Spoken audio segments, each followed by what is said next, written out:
Guys welcome to my channel guys ഇങ്ങനെ ഞാൻ എൻ്റെ ന്യൂ മുറിയിലേക്ക് മാറിയിട്ട് കുറച്ച് ദിവസങ്ങളായി. ഗൈസ് മുറിയുടെ ഫുൾ ഞാൻ കാണിച്ചു തന്നു ഗൈസ്. എല്ലാം ഞാൻ ഒന്നുകൂടെ ക്ലീനാക്കി. കുറച്ച് ദിവസം വരെ എൻ്റെ കയ്യിലല്ലായിരുന്നു ഈ മുറി, മാമൻ്റെ കയ്യിലായിരുന്നു. അപ്പം കുറച്ച് തൂക്കാണ്ടാണ് തൂത്ത് വൃത്തിയാക്കി സെറ്റാക്കി ഗൈസ്. എല്ലാം സെറ്റാക്കി. ഇതൊക്കെ ഇനി പറക്കി വെച്ചാൽ മാത്രം മതി. ഗൈസ് ഇന്ന് നമ്മൾ എൻ്റെ പണ്ടത്തെ വ്ളോഗ് കണ്ടവർക്കൊക്കെ അറിയാം, ഒരു മൈക്കുണ്ടായിരുന്നു ഗൈസ്. ദൈവമായിട്ട് നമുക്ക് ഇപ്പോഴും വർക്കാവുമെന്ന് ചെക്ക് ചെയ്ത് നോക്കാം ഗൈസ്. കുറേ ദിവസമായിട്ട് ഇത് ഉപയോഗിച്ചിട്ട് നമുക്കൊന്ന് ഇതിൽ ചെക്ക് ചെയ്ത് നോക്കാം. ഓക്കെ,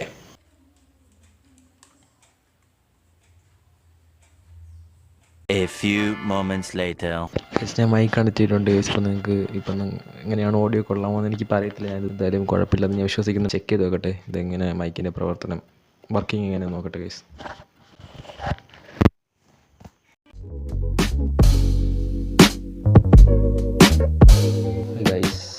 ഗൈസ് ഇപ്പോൾ ഇത് എവിടെ വയ്ക്കുമെന്ന് ഞാൻ ആലോചിച്ചുകൊണ്ടിരിക്കുന്നത്. ഇവിടെ ചേച്ചിട്ടൊരു ക്ലോക്ക് ഉണ്ട്, ഇവിടെ ഇത് വെച്ച് ഗൈസ്. പിന്നെ ഇത് എവിടെ വയ്ക്കും?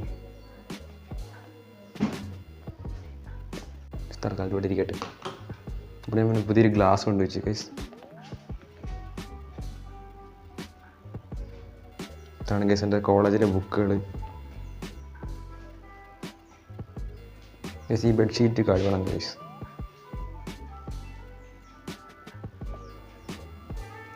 ക്ലോക്ക് 1, ക്ലോക്ക് 2, ക്ലോക്ക് 3 ബട്ട് ഇത് വർക്ക് ചെയ്യില്ല.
ഓക്കെ, ഏറ്റവും ടോപ്പിൽ നമ്മുടെ ഷർട്ട് ഇരിക്കണം ഗൈസ്.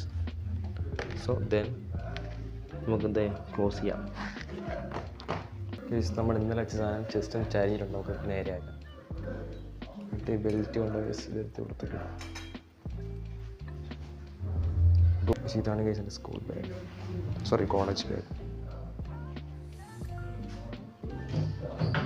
ബെഡ്ഷീറ്റ് ഞാൻ മാറ്റിയില്ല, ഞാൻ മാറ്റുമെന്ന് പറഞ്ഞിരുന്നു, ബട്ട് മാറ്റിയില്ല. ഇതിൽ കുറച്ച് പഴയ തുണികളാണ് ഗൈസ്. ഇതെൻ്റെ അല്ല, മാമൻ്റെ മാറ്റിക്കണം ഗൈസ്. ഒരു കുപ്പി, ഉണ്ടാകത്ത കുപ്പി ഗ്ലാസ് ഗൈസ്. ഇവിടെ ഞാൻ ഗ്ലാസ് വെച്ച് ഗൈസ് കൊണ്ടുപോയിക്കാൻ മറന്നുപോയി. അപ്പോൾ ഇത് കൊണ്ടുപോയിക്കാം.